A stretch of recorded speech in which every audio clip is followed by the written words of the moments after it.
"Your methods are outdated and inefficient," he said, not meeting my eyes, fixated instead on the Ivy League diploma behind him. "We need modern approaches." "My name is Margaret Hensley.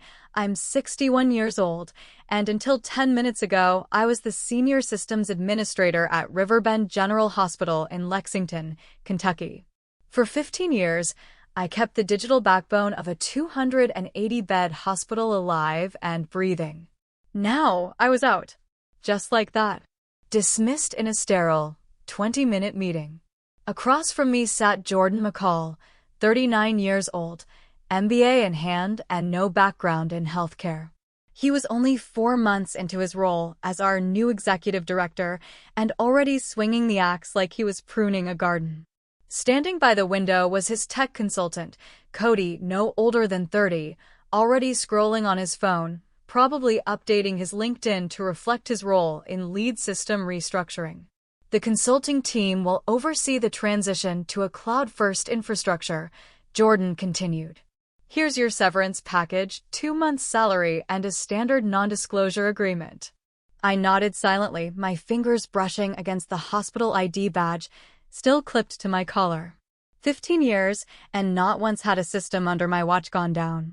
Not during the ransomware scare in 2018. Not during the rolling blackouts of 2020. Not even during the funding freeze, when I ran operations short-staffed, working 80-hour weeks just to keep the hospital running.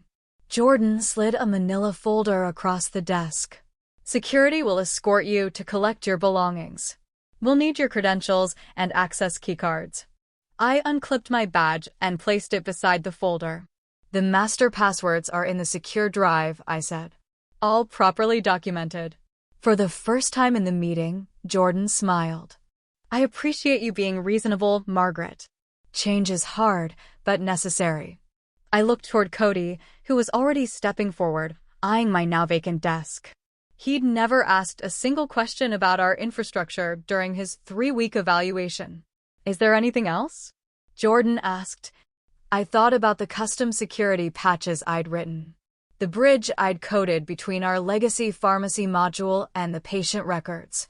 The redundant backup protocol I'd put in place after that 2016 near disaster. I should have warned them. But instead, I simply said no. Nothing else. With the security guard trailing me, I walked past the ER nurses who used to call me at 3 a.m. when the system hiccuped. Past the oncology wing, where I'd manually rebuilt a corrupted database in a single weekend. Past 15 years of unseen, unwavering reliability. In the parking lot, I slid into my pickup, set the cardboard box of family photos and old coffee mugs on the passenger seat, and drove off. They didn't want my knowledge. They wanted me gone. It would take exactly 7 days for them to realize what they'd lost. I joined Riverbend right after my 50th birthday. Switching from the private tech sector to healthcare hadn't been the plan, but after the market crashed and Karen's cancer treatments drained our savings, I needed stability. Insurance. A purpose. So I said yes, and I learned from the ground up. Dr. Brenner, our old director, got it. "Pretty charts don't save lives, Margaret," he used to say. "Reliability does." So that's what I gave them, reliability. Bulletproof systems. Manual overrides. No glamour. Just grit. And now they'd tossed it out like old hardware. Not pretty, but bulletproof. I skipped vacations when the electronic prescribing platform needed a full upgrade. Missed my daughter Emily's college graduation to handle a catastrophic server migration over a single weekend. Karen understood. "You're keeping people alive," she'd tell me. That was before the cancer took her 8 years ago now. Riverbend became more than just my job. It became my purpose. The staff turned into family. Nurse Jolene in oncology always brought me black coffee when my updates ran late into the night. Dr. Shaw in cardiology would swing by with donuts after I'd pulled an all-nighter fixing a system glitch that could have disrupted morning rounds. Even Mrs. Louise, the night janitor, used to chat with me while I ran tests during maintenance windows. Everything changed when Dr. Brenner retired last December.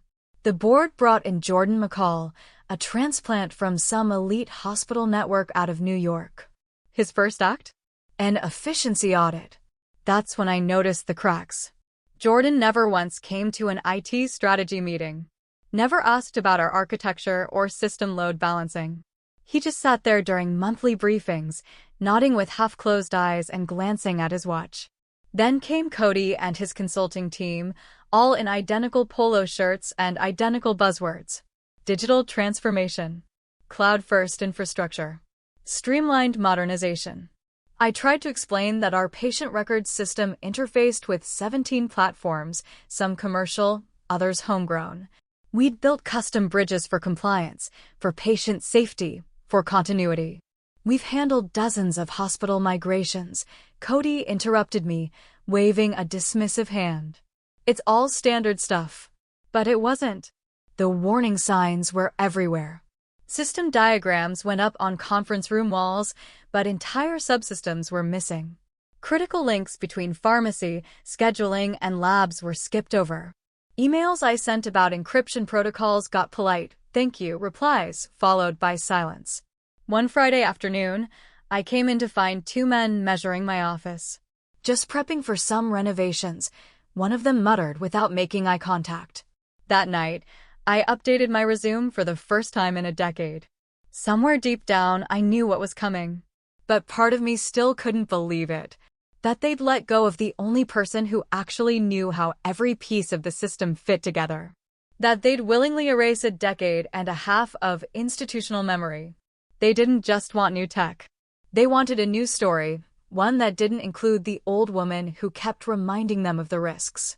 2 days after I was fired, the truth started ringing, literally. I sat on the couch, surrounded by crumpled job applications and cold takeout, when the messages started rolling in.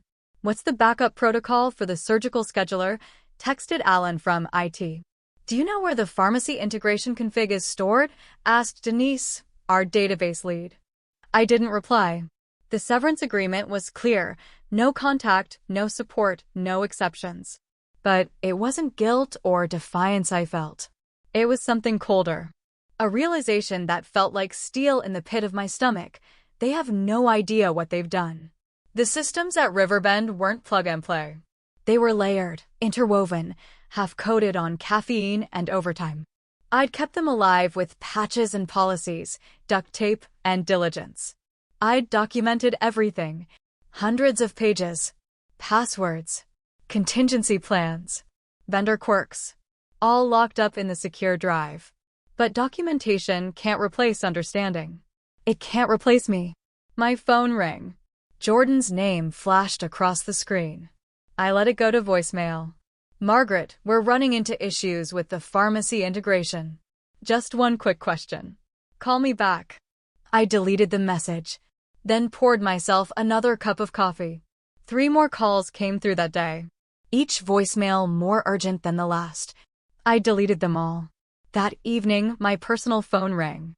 Dr. Shah. Not from the hospital line, but his own. "Margaret, did you hear what happened today? The emergency department couldn't access patient history during a trauma case. They had to call other hospitals manually to get allergy records. It took 40 minutes. I closed my eyes. No one was hurt," he added quietly. "Not this time. But Jordan's new team, they're drowning.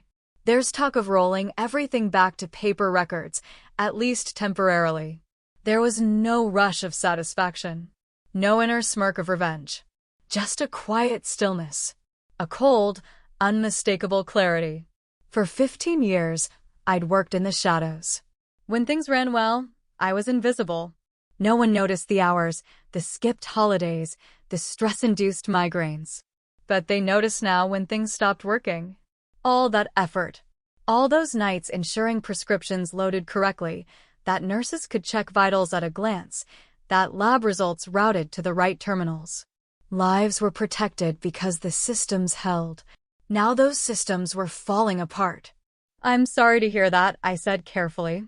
"Jordan's been asking if anyone has your contact information," Dr. Shah continued. "His consultants are overwhelmed." I thought about the redundant backup server concealed behind a service panel in the server room.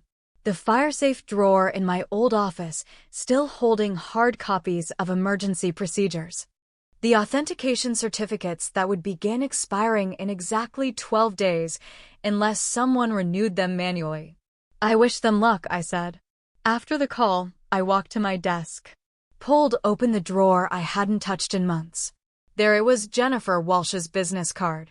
Director of Technology at Riverside Medical Center. She tried to recruit me 3 times over the years. I'd always said no, because Riverbend had been my home. But now, I didn't want payback. I wanted to be valued. I picked up the phone and dialed. By Monday morning, my inbox was flooded. 17 emails from Jordan, each one more frantic than the last. Quick question about the patient records database. Urgent, cardiology system failure. Critical. Need immediate assistance. I read every subject line. I didn't respond to any. My severance agreement didn't require me to fix the fire they'd lit. Then came the final message. No sugarcoating, no corporate spin. Margaret, name your consultant rate. Whatever it is, we need you back ASAP.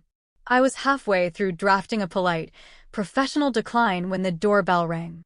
I wasn't surprised.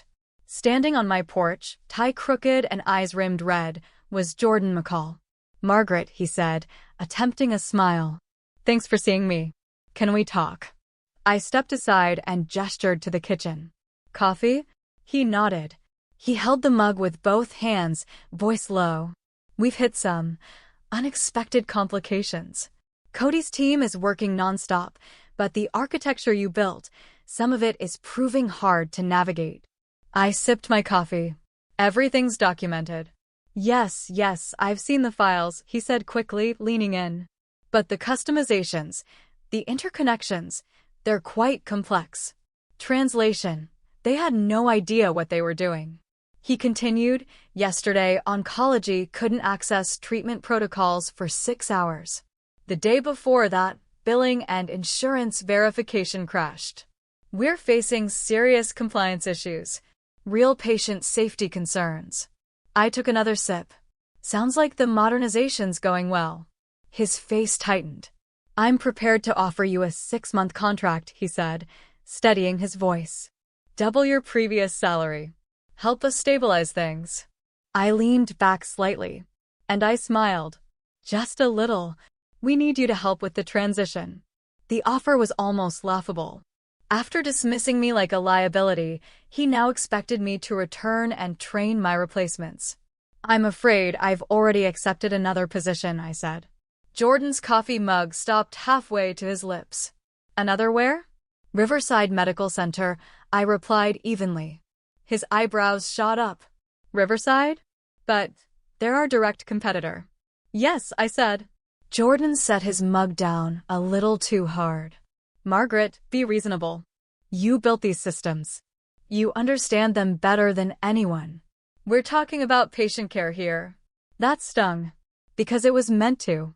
For 15 years, I had put patient care above everything. My vacations, my health, even my family.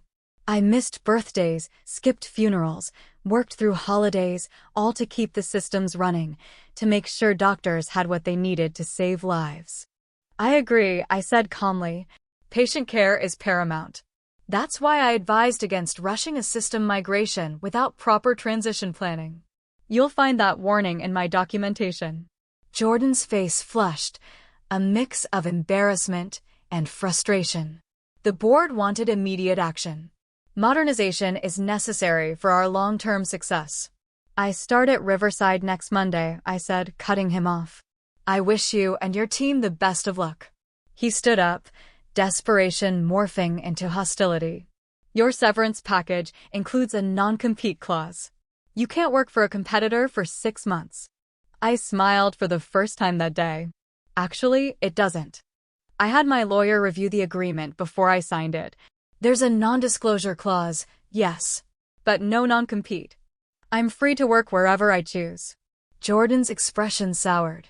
This is about revenge, isn't it? You want us to suffer because I let you go. I walked to the door and opened it. No, I said. This is about finding a place that values 15 years of experience instead of discarding it as outdated and inefficient. Good luck with your modernization, Director McCall. After he left, I sat back down and finished my coffee. I didn't feel vindicated. Not triumphant. Just tired. And a little sad. My phone buzzed. A text from Dr. Shaw. Administration in full panic mode. 3 departments down. Emergency board meeting in progress. I didn't reply.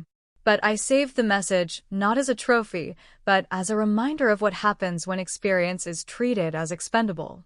By Thursday, the local news picked up the story. System failures plague Riverbend General Hospital. Patient care disrupted. I watched from my living room as a reporter stood outside the very hospital where I'd spent 15 years of my life.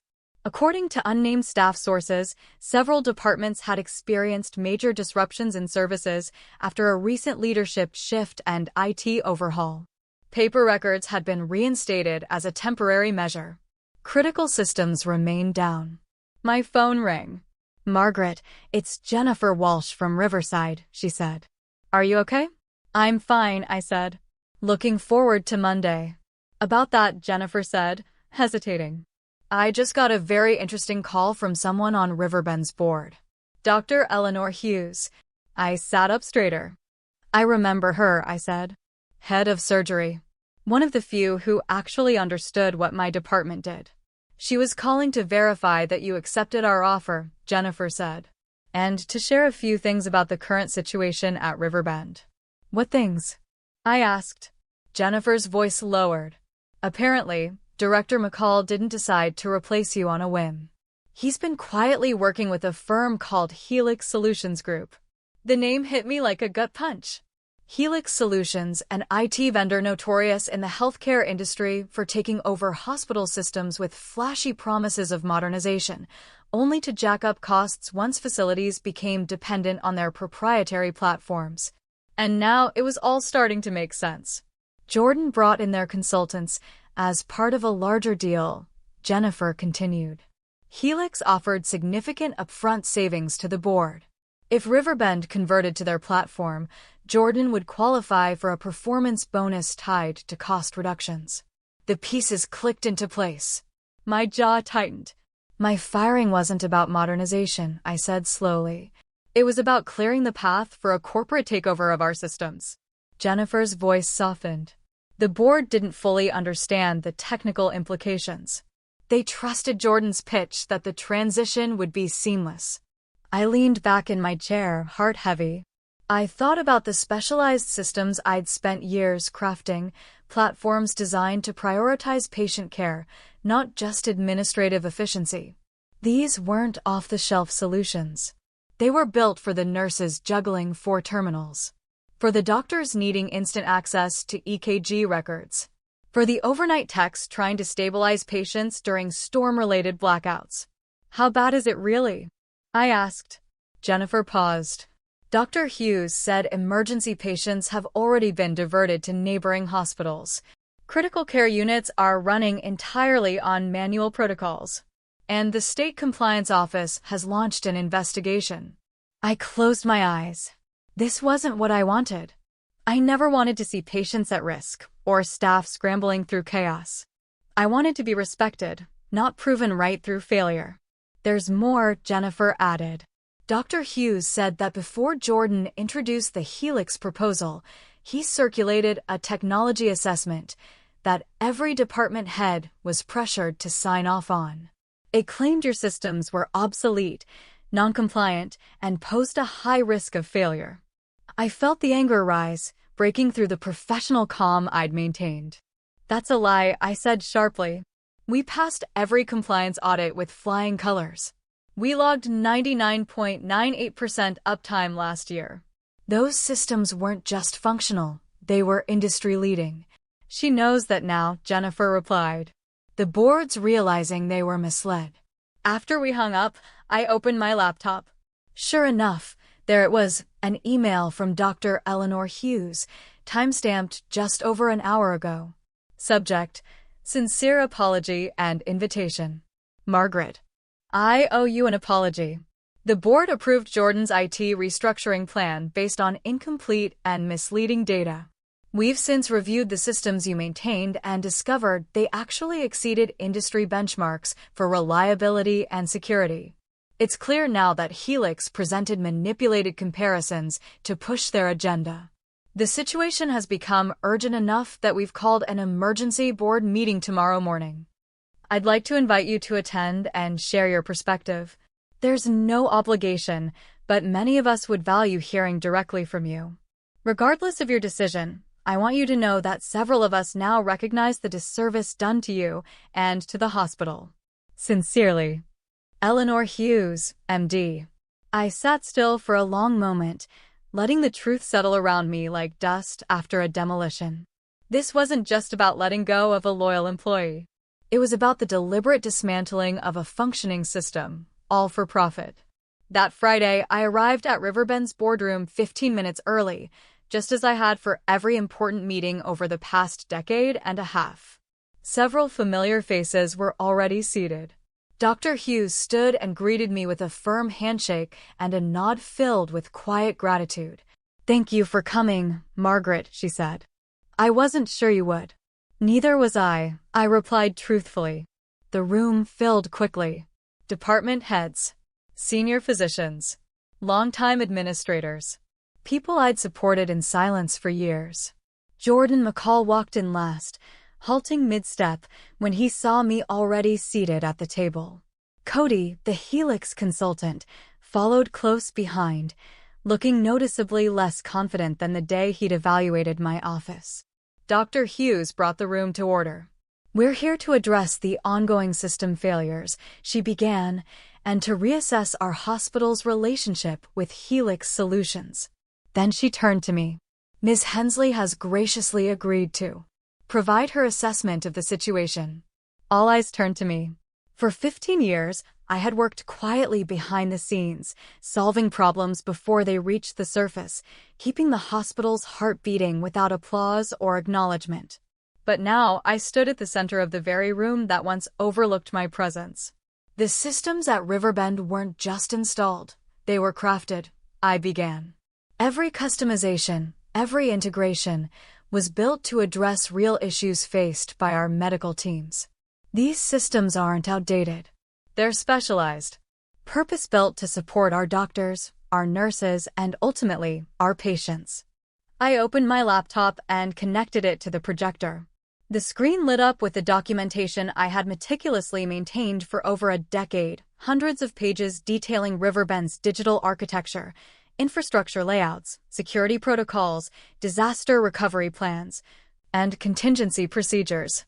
"Everything you need to run these systems is documented here," I said. But the problem was never about access to information. The problem is incompatibility. Helix's platform can't integrate with the specialized systems this hospital has come to depend on. Jordan, his composure clearly strained, jumped in. "The compatibility issues are temporary. Helix has successfully implemented their systems in dozens of hospitals."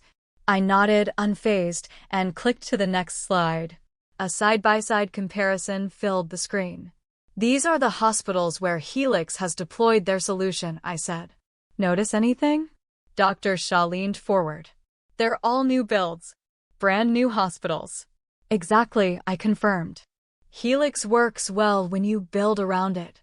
But trying to retrofit their platform onto a legacy system like Riverbend's? It's like trying to put a square peg in a round hole."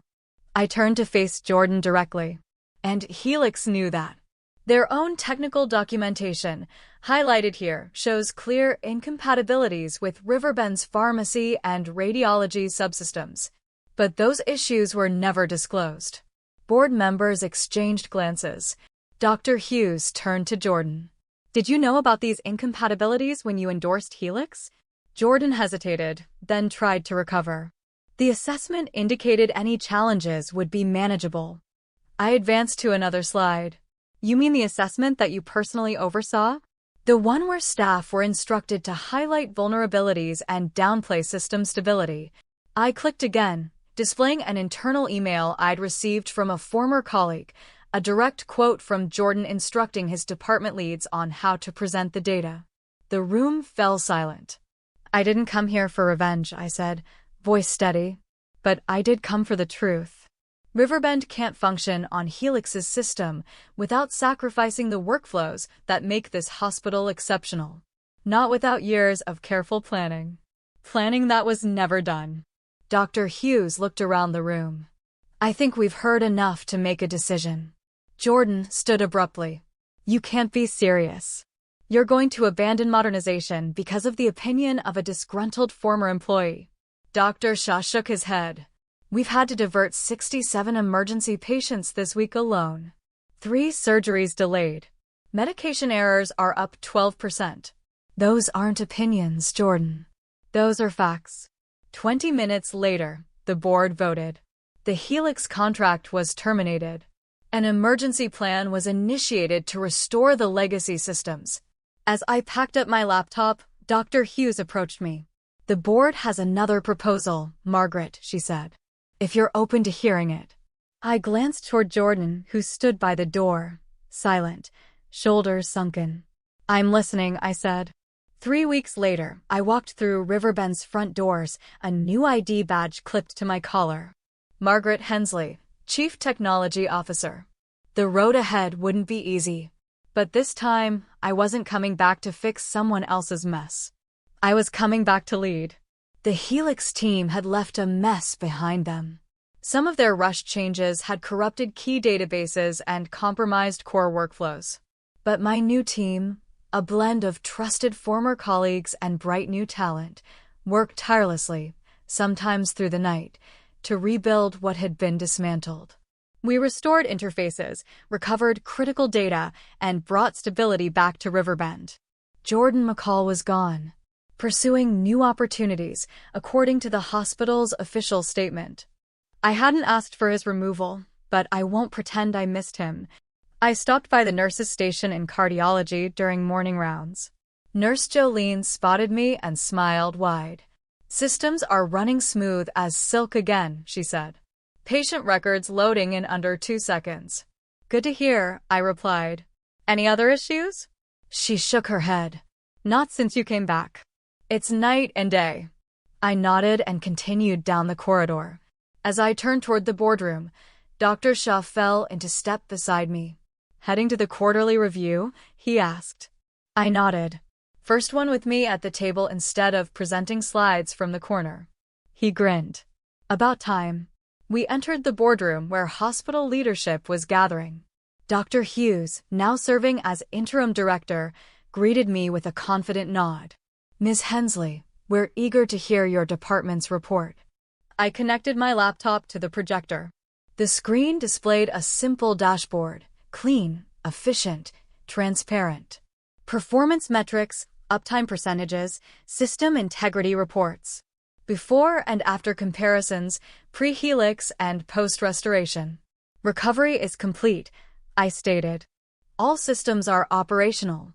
No data was lost. We've also implemented new safeguards to prevent similar disruptions in the future.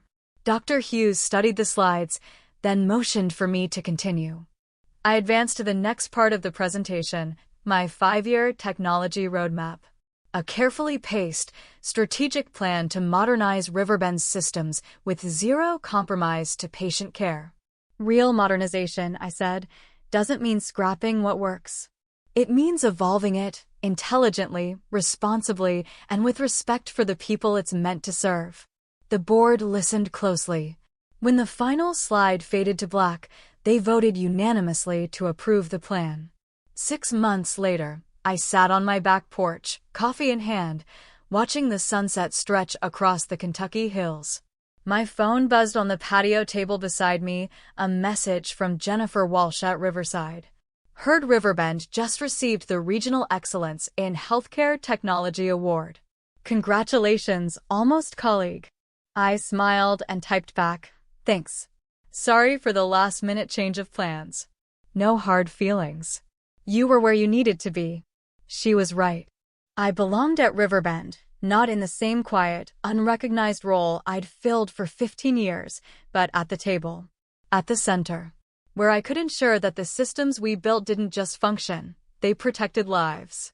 the hospital had learned its lesson. The hard way. You can't replace experience with buzzwords. You can't bury loyalty under a line item on a budget. I scrolled through the photos on my phone, stopping on one from last week's staff appreciation dinner. My team, veterans and newcomers alike, smiling around a table, their arms around each other. A plaque in front of us read, "For excellence in patient-centered technology." In all those years of tireless effort, I'd never once been publicly acknowledged for keeping Riverbend running. Now, I was seen, respected, valued. I thought of Jordan occasionally. Last I heard, he'd joined some flashy startup promising to disrupt hospital operations. Some lessons are harder to learn than others. My new ID badge sat beside my coffee. I picked it up, running my thumb over the title. Chief Technology Officer. Not just the woman who kept the lights on. The woman who helped guide the future. Anymore, the woman who helped guide the hospital's future. I hadn't wanted revenge. I'd wanted recognition, not for my ego, but for the truth, that experience matters. That some things can't be replaced, repackaged, or disrupted without real consequences. Sometimes, the most forward-thinking innovation is simply honoring what already works and the people who build it. I've spent most of my life behind the scenes, patching code at 2 a.m., catching glitches before they hit the floor, and making sure no one ever had to ask why the system didn't work. For 15 years, I gave everything to a place that called me outdated when they wanted something flashier. But when it all fell apart, they realized something I already knew. You can't replace experience with buzzwords. You can't build a strong future by erasing the past that made it possible. If you've ever been overlooked because of your age, your quiet dedication, or the fact that you just made things work without making a fuss, this story is for you. I didn't come back to prove a point. I came back because I still believed in the mission, in the patients, in the people who count on these systems every day. And this time, I returned with a seat at the table where I could make sure no one else like me gets discarded so easily again. If my story moved you, I'd love to hear from you.